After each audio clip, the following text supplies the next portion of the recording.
طلب باران کی دعا کے بعد چند اشعار۔ ایک بار لوگ قحط سے گھبرا رہے تھے، ہر چند دعائیں کی مگر کچھ اثر نہ ہوا، تو امام زین العابدین علیہ السلام کی خدمت میں حاضر ہو کر کچھ لوگوں نے الہا جاری کی۔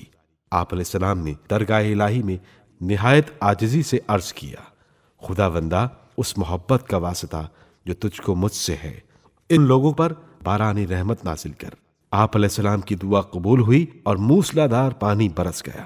آپ علیہ السلام نے اس موقع پر 3 اشعار ارشاد فرمائے۔ من عرف الرب فلم تغنه معرفة الرب فذاك الشقي ما ضر في الطاعة ما ناله في طاعة الله وما زالقي ما يصنع العبد بغير التقى والعز كل العز للمتقي۔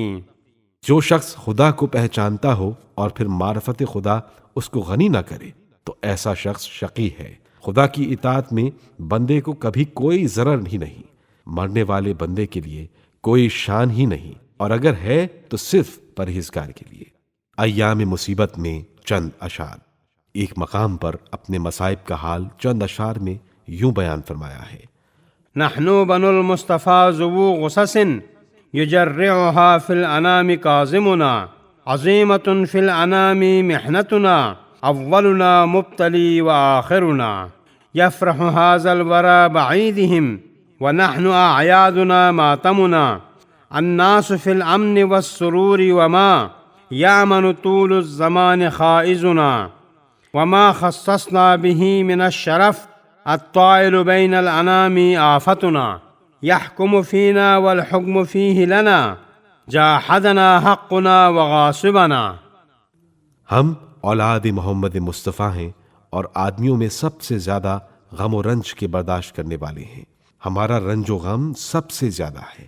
ہمارے اول و آخر سب مصیبت میں مبتلا رہے۔ دنیا اپنی اپنی عیدوں کے موقع پر خوش ہوتی ہے، لیکن ہمارے یہاں عید کے دن ماتم ہوتا ہے۔